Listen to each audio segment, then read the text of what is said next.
Dear viewers, welcome to the first episode of Blend Trove. In 1947, businessman Howard Hughes goes on a date with a woman named Jane Greer. This, my dear, is one of the most beautiful actresses in Hollywood. Hughes, my dear, is not a nobody.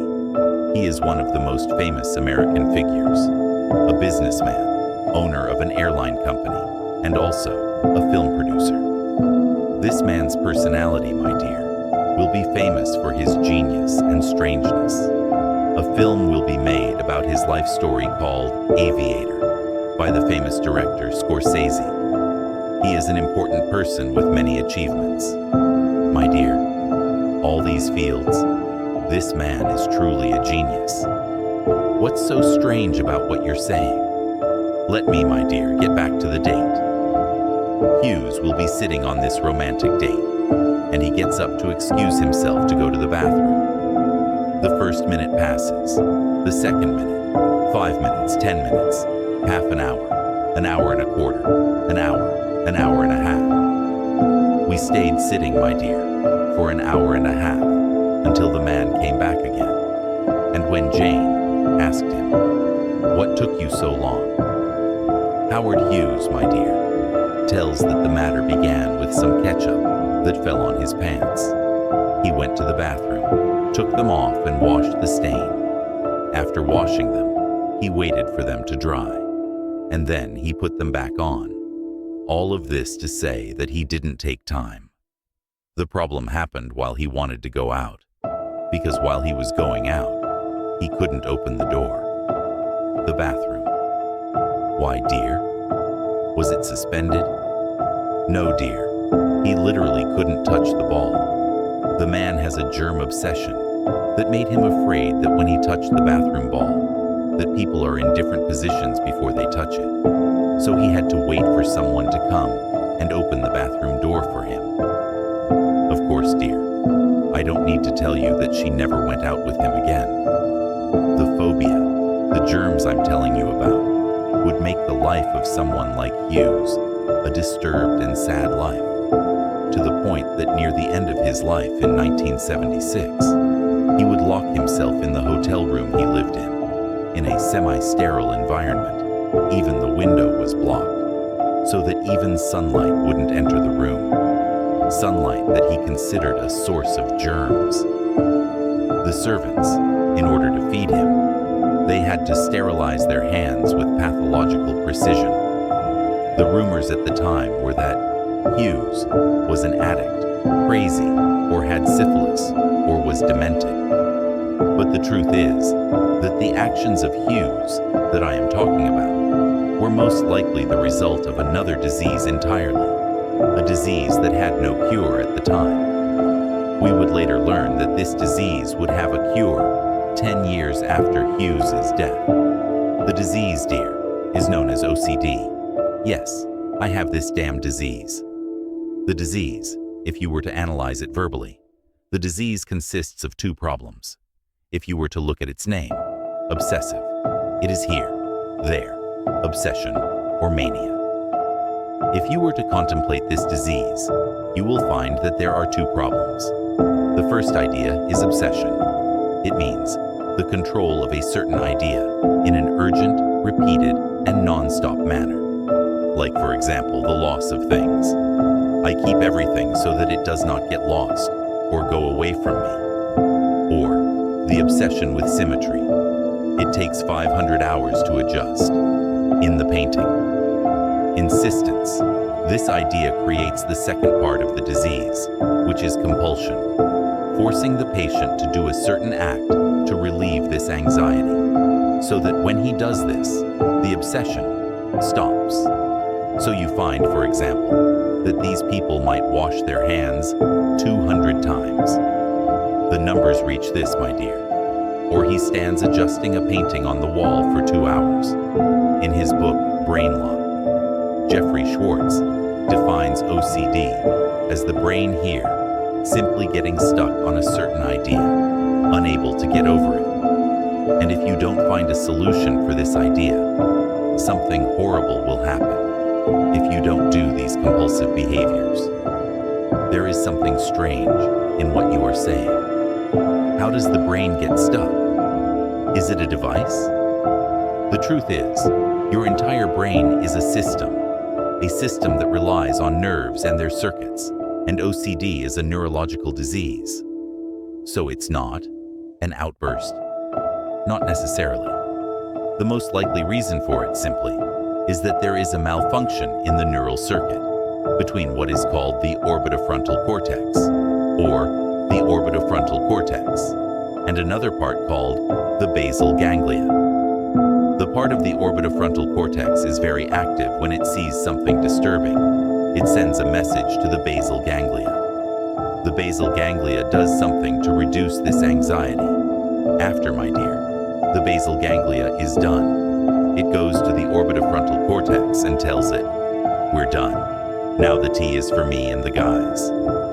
Here, the orbitofrontal cortex. When it hears from the basal ganglia that the problem has been solved, its activity begins to decrease. With cleaning is not a pathological act, and it's not something that's disrupting your work or your life.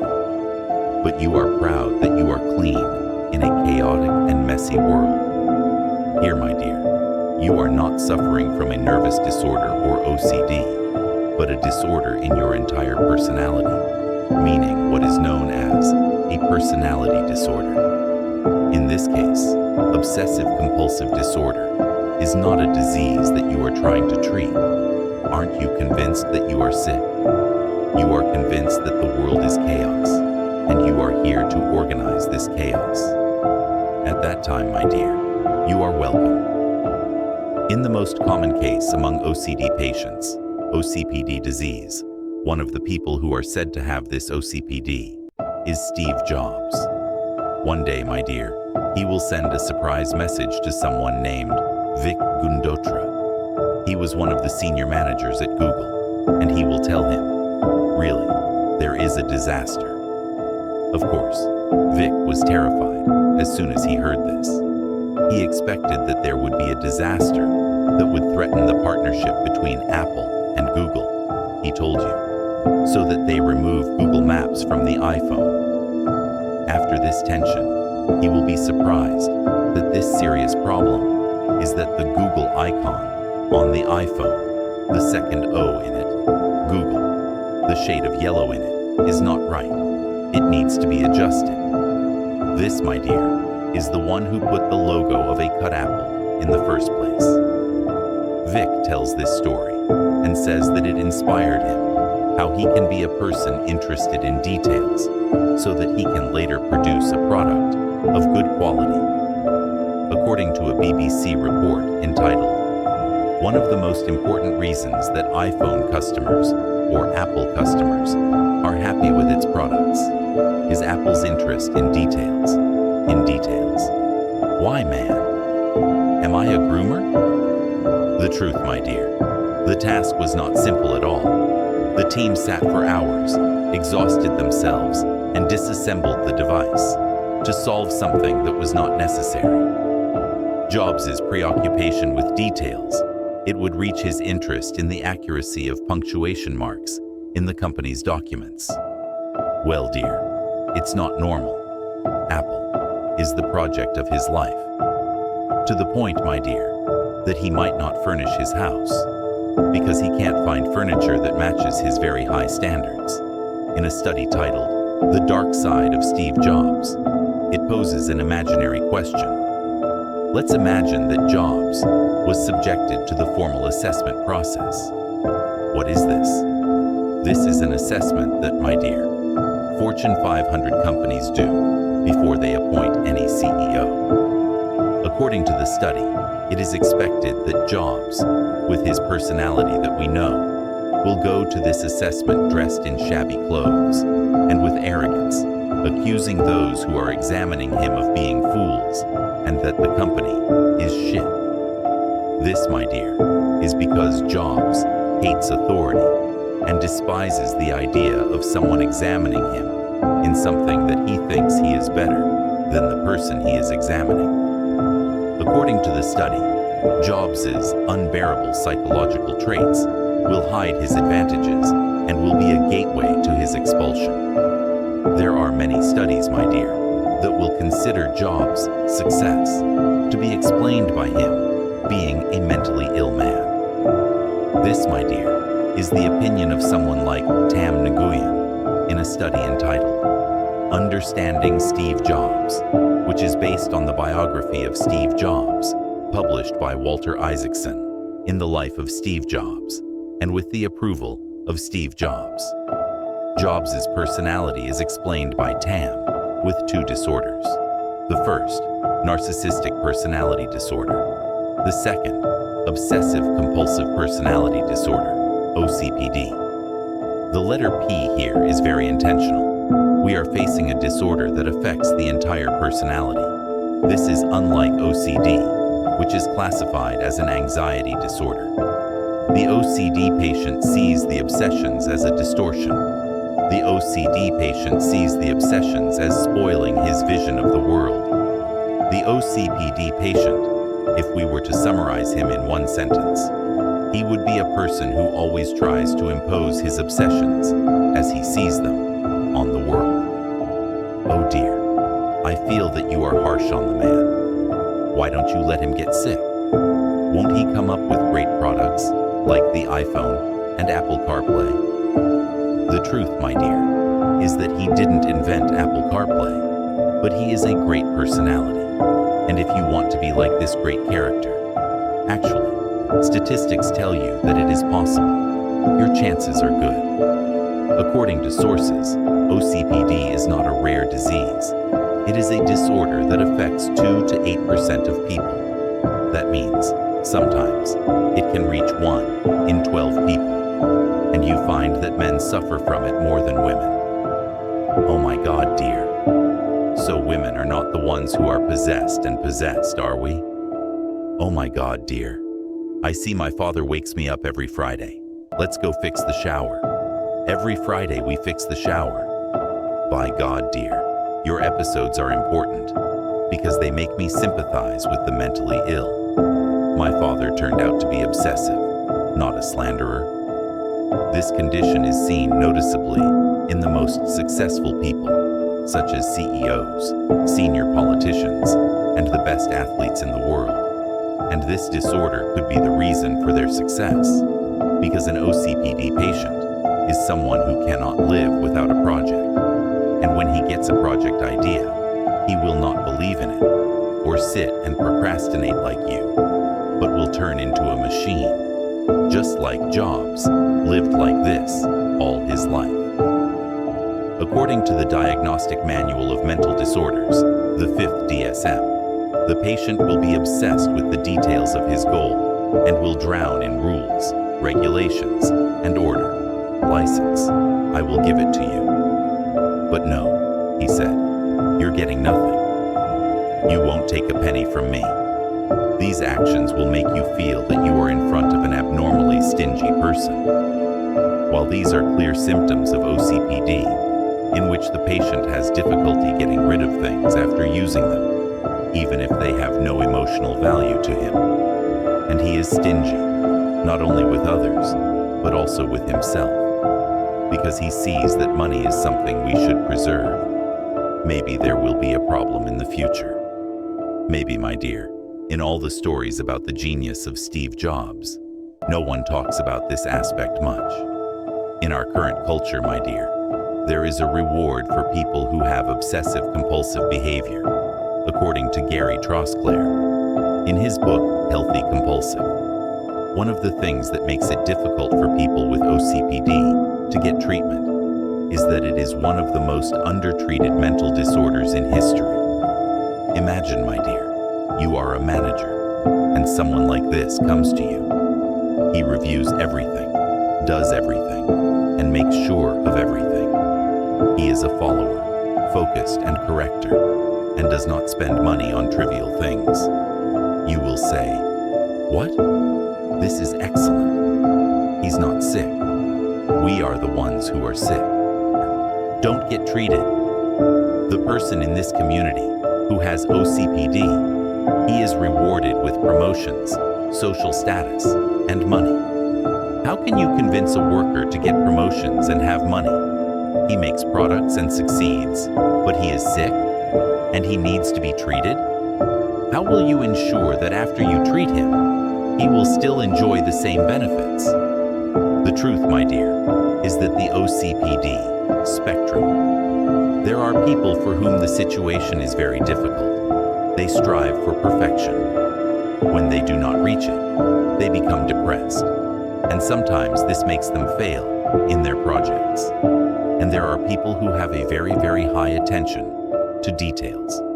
And this, in one way or another, helps them in their work and makes them more successful people. And some scientists suggest that these differences, in order to understand them, we need to go back to education.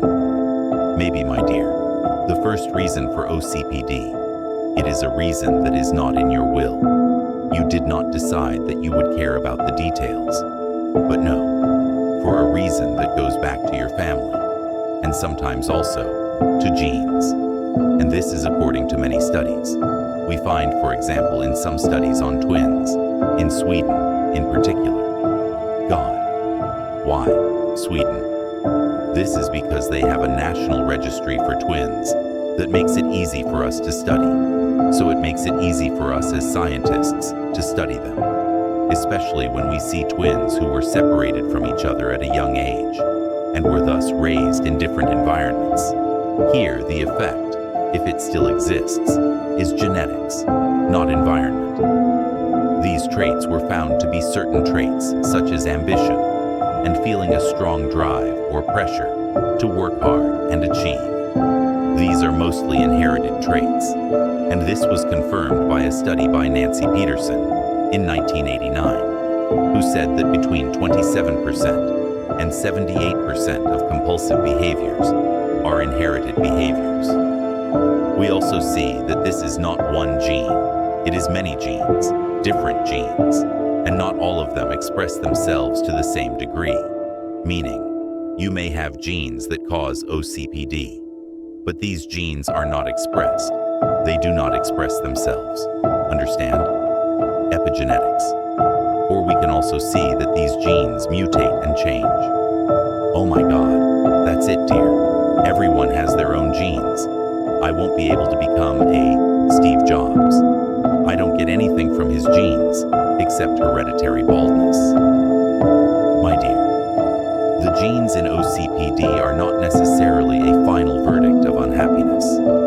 Remember, my dear, that we are talking about the personality as a whole, and personality is bigger than just genes, and that's simply because a person is not born like that, in a vacuum. Here, the role of the environment comes, because if these parents give him conditional love, conditional on his achievements, consequently, the person with these genes will start to develop an obsession.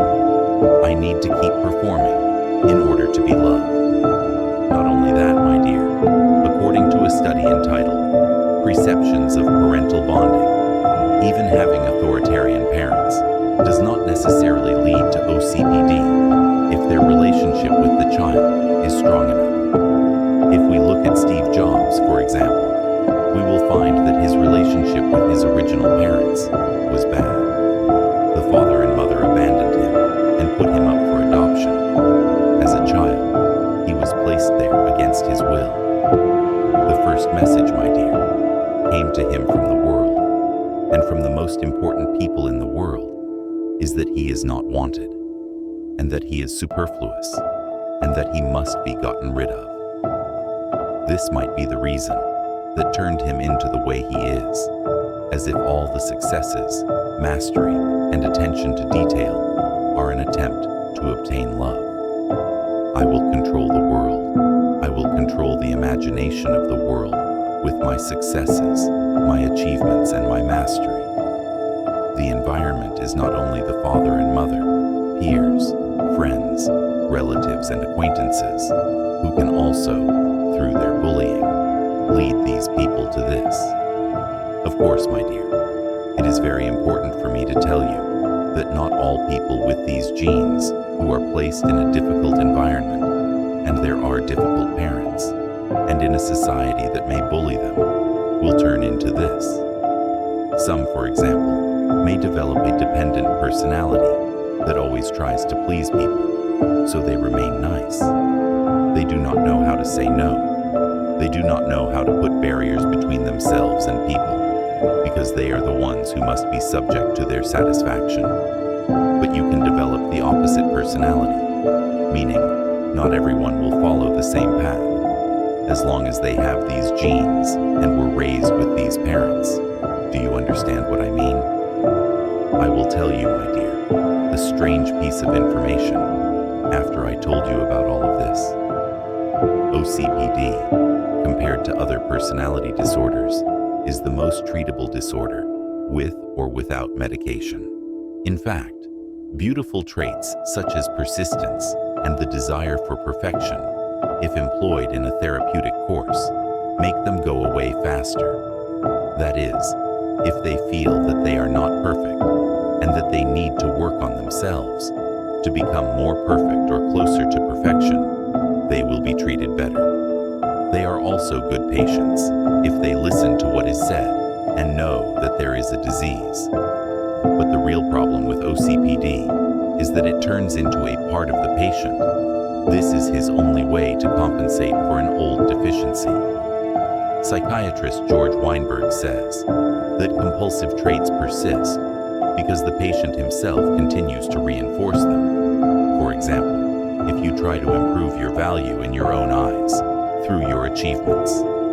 Here, my dear, you are feeding the disorder. You always need to prove your worth instead of seeing that you are good. And this, my dear, with time, can turn into a big problem, that you turn into an achievement addict. You live on the achievement that leads you to the next achievement. Of course, it must be greater than the first achievement, and you enter into a cycle like this. And with time, my dear, this turns into an addiction to achievements.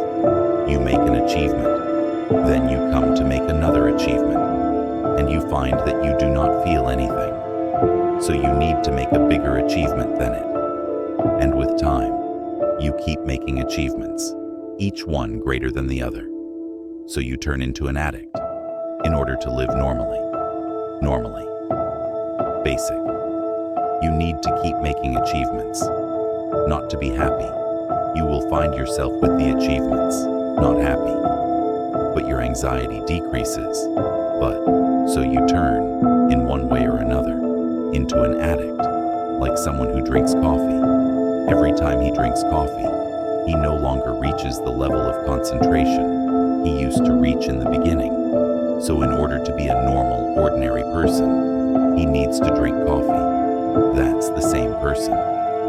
According to a study published in 2010, entitled, "Any Behavior You Do with Psychological Urgency Can, in one way or another, one by one, change the way the nervous system works," or what is known as the reward system. The reward system in the nervous system. At that time, my dear, you will continue to do the same behavior, time after time, time after time, so that every time you feel the endorphins that make you happy, these, my dear, endorphins are substances that make you feel happy and reduce your feeling of pain. So the person who has OCPD, when he finds himself anxious and tense, goes down to work or sees what is behind him in the things he is supposed to do and finishes the task from it. So he feels a little better. So the levels of endorphins rise because the anxiety he had has decreased a little. But once the levels of these endorphins decrease, they are attacked by feelings of tension, emptiness, and the need for another dose. My dear, the OCPD patient continues to imagine that the world is like this cycle that happens, and the lack of feeling satisfied with myself, except through my achievements, which again, over time, does not necessarily bring happiness. His imagination becomes, this is the world. This is what all people are going through. I am not the abnormal case. I am not the different case. These people, because they have become workaholics, and their entire life is focused on achieving the next achievement, they neglect, as we said, their social relationships. They neglect their feelings. We notice that someone like Steve Jobs, for example, when he abandoned his daughter, this, my dear, is a phenomenon in psychology that we call, that's why the psychoanalyst Wilhelm Reich describes OCPD patients as living machines. Over time, these people turn into people without feelings, like a Terminator. And this, my dear, is what makes them, over time, enter a state of burnout, no longer able to work, no longer able to think, and sometimes he enters a severe bout of depression. Sometimes, he reaches catatonia, he freezes, and of course, all these recipes and this whole mixture may ultimately lead this person to commit suicide because he is unable to achieve perfection, and his failure to achieve this perfection makes him severely depressed, and consequently, God forbid, he may end his life. In psychiatry, we have something called traits, and these, my dear, are personality traits, like a love of order, for example. These traits in themselves may not be a problem, like a knife. You can cut fruit with it, peel potatoes with it, but they can also be a weapon with which you hurt others, or hurt yourself. For example, if we were to summarize OCPD in one description, it would be an attempt to control the world. But this characteristic alone is neither evil in itself, nor good in itself. What matters is the method and the extent to which we use it. The clearest example of this is science, which is, in one of its interpretations, an attempt to understand the world and harness this world to our needs. For example, dear, you have someone like Melville Dewey. This man was obsessed with the number 10, and this obsession eventually translated into the Dewey Decimal Classification. This system is the most important classification of human knowledge in the world's libraries. Also, you have someone like Charles Lindbergh. He was the first person to cross the Atlantic by plane. His obsession with details contributed to the development of aeronautical engineering, and his obsession with lists made him the first person to make a checklist, or checklist, before flying. This list is a procedure followed in almost all flights. All of these, dear, are people who learned, taught, and worked, and their obsession led them to achievements that are useful to us and useful to humanity. Of course, we don't know. Did they do this of their own free will or against their will? Did they do this under obsession or without obsession? Did they do this under an upbringing that made them not feel that they are not loved unless they achieve, or not? Is there an inferiority complex behind this obsession? All these people, whom we talked about in this episode, are trying to get rid of it, and trying to accomplish one project after another, at the expense of something else. Or does he see a real meaning to what he is doing? And he achieves it because it achieves a meaning, not only for himself, but for humanity. And he knows that he does not necessarily have to be miserable if he is going to do something great. And he knows when to say no to work, enough. It's not a problem. I lose once and live my life so I can try again. These, my dear, are all questions we need to ask ourselves. Why do we do the work we do? Why do we do what we do? First, my dear, the answer remains whether we achieve this goal or we do this accomplishment because we are escaping from a monster inside us, or we are afraid that no one will love us if we do not achieve this accomplishment. Then, we need to stop and ask ourselves and think, and if we have money, we will do therapy. That's it, my dear. Last but not least, don't forget to watch the upcoming episodes, and if we are on YouTube, subscribe to the channel. That's it, my dear.